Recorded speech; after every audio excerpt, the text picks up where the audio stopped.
Point de pénalty, il y a Bataillard et il y a Pierre-Louis. Et il y a Pierre-Louis qui, sur ce corner bien frappé de la part de Sarah Combo, a suivi et permet à Saint-Etienne de mener 1-0 face à l'en avant Guingamp. Oui, Pierre-Louis qui était resté juste devant la gardienne dans les 5,50, qui arrive à reprendre le ballon, on le voit. Du coup, c'est un corner côté stéphanois qui est mal dégagé. Côté Guingampais, enfin, il y a pas vraiment de marquage sur Pierre-Louis qui se retrouve toute seule sur les 5,50 et du coup qui enchaîne une frappe.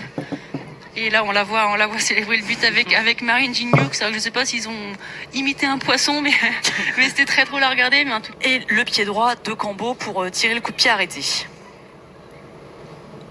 Ce sera plus au premier poteau. C'est renvoyé par Hélène Fercoq. Stratigakis qui va pouvoir écarter sur Combo. Contrôle de la cuisse, le crochet qui passe pas face à Bigot. Et Bigot qui là s'en sort très bien, qui va pouvoir lancer Iman Touris. Il faut aller vite maintenant pour Guingamp. Le ballon était un peu trop fort, Marine Gignoux va pouvoir le dégager. Mais il y a Samba, le contrôle de la poitrine de Samba. Et le voilà, son 4e but à la népalaise. Guingamp qui égalise 3 minutes après avoir encaissé ce premier but. Très beau tir lobé de la part de Samba. Marine Gignoux était avancée. Ouais, très grosse erreur aussi de Marine Gignoux qui pensait pouvoir reculer et prendre le ballon à la main dans sa surface. Malheureusement, l'attaquante de Guingamp, c'était Eto qui est venu presser la gardienne et du coup elle s'est retrouvée en difficulté. Donc une très très mauvaise relance qui permet à Samba d'ajuster son pied, de faire un beau lobé sur la gardienne. Grappiller un peu de temps de jeu. Combo, il y a Conson face à Sieber. Le crochet est passé. Conson pour le 2e but qui permet à Saint-Etienne de prendre les devants face à l'en avant Guingamp. On voit des buts toutes les 3 minutes maintenant, Audrey. Le crochet est très bon. Après, elle n'avait plus que bien ajuster son tir. Et la bonne passe évidemment au départ. Le crochet est très bon, mais quelle passe de Combo. Elle est capable vraiment de tout faire. Et là, l'attaquante stéphanoise attend vraiment la sortie de Marie-Morgane Sieber pour prendre une décision. Elle le prend vraiment au dernier moment et du coup, elle choisit le crochet extérieur pour le mettre. Ouais, tout est à refaire pour Guingamp. Le premier but stéphanois, on vous le rappelle, marqué à la 53e par Amandine Gelati.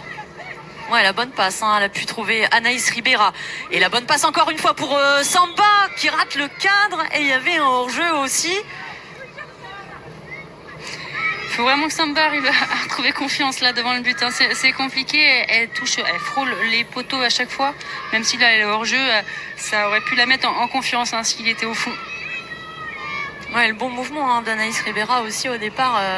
Bon, il y a le hors jeu, mais il y a Samba qui va dans la surface de réparation. On va rejouer sur Paco. Elle est passée face à Champagnac. Voici la Paco, la frappe contrée par Bataillard. Et la possibilité pour Saint-Etienne d'enfoncer le clou, pourquoi pas, avec Sarah Combo. Et on a du mal à faire les efforts là pour aller devant. Il y a peut-être aussi de la fatigue de la part des Stéphanoises. Combo avec Bogie. Je préviens les téléspectateurs, Audrey Février est en train de se faire attaquer par des guêpes. Donc si vous l'entendez un petit peu moins, c'est normal. Audrey, elle est partie.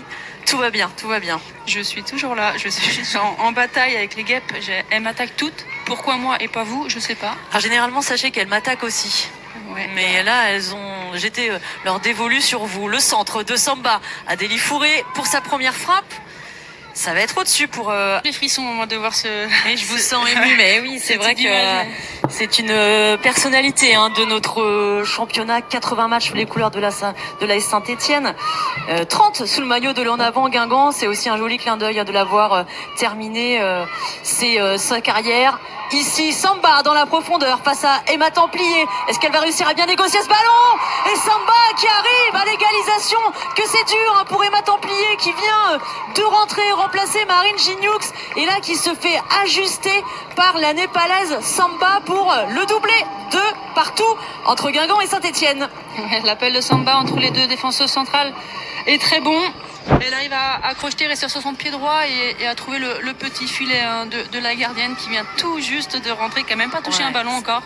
C'est très dur, c'est très dur pour elle. Alors est-ce que c'était le choix du coach aussi de faire ce changement à 2-1? C'est une question qu'on pourra lui poser à la fin du match, mais voilà, là elle revient dans la partie. Maintenant il faut que les Stéphanoises essayent de presser par Fourré, mais elle a pu retrouver sa latérale gauche. Combo qui demande à sa gardienne d'accélérer parce que le 2-2 ne lui satisfait pas. Cambo, elle est compétitrice et veut tout gagner. Et peut-être marqué aussi, évidemment, Fourré. Ouais, heureusement qu'il y a Bataillard qui est venu couper ce ballon de la tête parce qu'il y avait Samba à l'affût juste derrière elle. Et le contre impossible avec le long ballon de Maniolou, encore une fois coupé par Hélène Fercoq. Maniolou qui continue, ça c'est vraiment bien fait par la jeune stéphanoise. Cambo avec le long ballon pour Conson, trop long malheureusement pour elle. Et Sieber qui va dégager rapidement sur Gelati. Gelati qui demande une solution, ce sera trouvé avec Donari pressé. Et cette perte de balle dans l'axe sans conséquence cette fois. Trouver la poitrine de Leila Penaud. Touris maintenant. Là, il y a une possibilité. Il y a du monde aussi de l'autre côté. Et c'est la tête de Bataillard qui vient couper le mouvement, en tout cas le ralentir. Mais Samba qui tente cela, mais qui le réussit pour la deuxième fois. C'est le triplé aujourd'hui pour Samba. Et potentiellement le troisième but, celui de la victoire pour les Guingampaises, alors qu'il ne reste que quelques secondes à jouer. Quel match de la Népalaise! Ouais, elle en a raté quelques-uns dans ce match, mais là, elle va vraiment la chercher. La gardienne la voit passer au-dessus, mais finalement, elle va dans le but. Même Samba s'y attend. Elle s'y attend pas, elle est assez surprise. Mais c'est incroyable ce qu'elle a fait là, encore en lobant la gardienne. Donc elle met son triplé aujourd'hui pour cette fin de saison. C'est vraiment une sérielle buteuse. Alors qu'on voit Touris sur les images qui a des crampes, comme on le disait il y a quelques minutes. Ouais, c'est dur. C'est un peu cruel quand même pour les Stéphanoises qui sont toutes assez abattues sur le terrain, forcément, parce qu'elles n'ont pas fait un mauvais match aujourd'hui. Elles ont aussi eu des opportunités. Elles ont mené 2 fois au score dans cette seconde période et Samba a été au-dessus tout simplement. Quel match, et vous l'avez dit, elle a eu des ratés, on l'a même critiqué de ces ratés en disant qu'il fallait régler la mire. Eh bien, elle l'a fait sur cette fin de match. 3-2 maintenant pour l'en avant Guingamp face à la S Saint-Etienne. Une seconde période de rythme, bien sûr, avec Maniolou, Stratikakis. Ouais, c'est bien fait, on a trouvé de l'appui avec Ferrière, Champagnac maintenant. Et ce ballon dans la profondeur. Et ça n'ira pas plus loin. C'est sur ce dernier match, sur cette victoire, que les Guingampaises quittent définitivement l'Arkema première ligne. Ce sera